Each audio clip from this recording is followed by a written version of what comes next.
The question is, well, if you've had it already, COVID-19, why should you get vaccinated? And why is the information unclear on this? Healthcare analyst Paul Seegert is back on the Newsmaker line to talk this over with me tonight. Paul, thanks very much for joining me back on Iowa Radio, and good evening to you. Thanks, Jeff. Glad to be with you. Paul, I love the fact how you compile the information, you look at it, and you go, look, Jeff, here's the conclusion you ought to come to. So let's talk about this. The listeners over and over again, particularly, Paul, with more and more mandates being reported nationwide on vaccination, they're asking me, if I've had it already, why do I need to get the vaccine? What's the data you're seeing on this? Well, you very well may not. What we're seeing is that study after study is confirming that you get natural immunity from catching COVID and recovering, and it's actually more durable and more broad than the protection you get from the vaccine. And I'm not an anti-vaxxer, and I'm not saying people shouldn't get vaccinated. But if you've had COVID and recovered, it might be a sensible thing to get an antibody test and see if you have that kind of protection already. Then it would be unnecessary. And there's some lawsuits actually right now that are going on in this country between employees and their employer around this very thing. That's exactly it, Paul. I'm hearing from local employees that are saying, okay, there's a real legit reason I shouldn't get vaccinated. And but under the rules, as I understand them, my employer is going to let me go. And I suppose that as these mandates expand across the country, Paul, you're going to see the courts start to fight this out, right? We certainly will.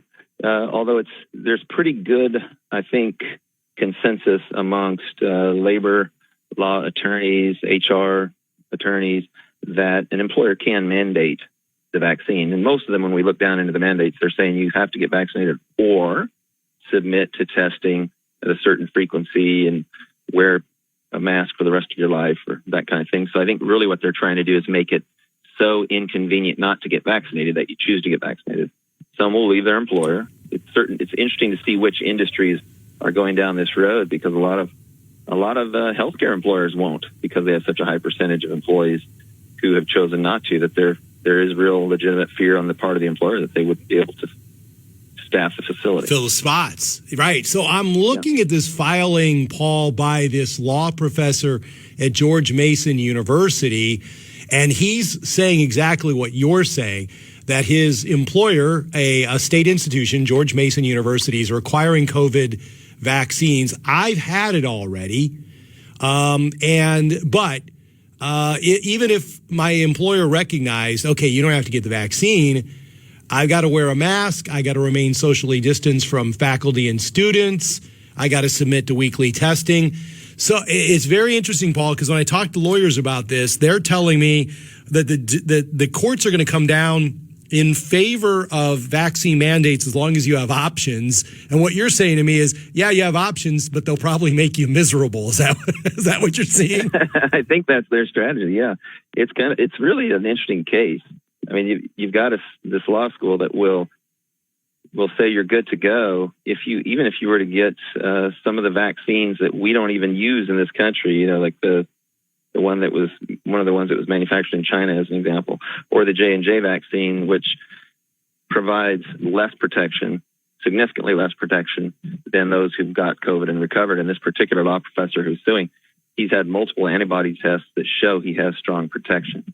I think we should approach it, or at least be willing to talk about it in a way that includes the whole scientific conversation, much like they have in the UK. In the last week or two in the UK, they went out, they test their population. They blood test randomly to see where are we on our road to herd immunity, because they realize it's not just based on vaccination. The last time they did this, they had over 90% that had protection. So it's no shock then that the Delta variant rose and fell rather quickly, because they have a high level of herd immunity in that population. Paul, I'm glad you went there, because I wanted to talk to you about herd immunity. Just this afternoon, the county I live in Iowa is Polk County, and it is the most populous county in Iowa.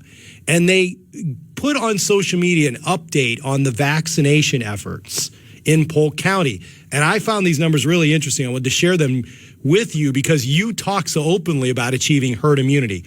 Among county residents 70 years and older, 92% of those residents now in Polk County, 70 years and older, they've been vaccinated against COVID-19. 86% of those over the age of 60, 75% of those over the age of 50. Now, of course, you're going to start getting into the interesting parts. Paul, this won't surprise you. Like 40-year-olds, they're at 65%, 30-year-olds at 64%, 20-year-olds are at 53%, and then your 12 to 19-year-olds are 41%. But given those numbers, particularly when your most susceptible population to something serious happening is at the 92-86% percentage vaccination rate in the biggest county in the state, how close are you to herd immunity? Given what the UK is saying is, hey, we're willing to count vaccinations plus antibodies amongst people who've had it. Well, the vulnerable part's already protected. So I think it's two things here. One is if the vulnerable part of your population is protected, do surges in infection rates really, are they cause for a really big concern?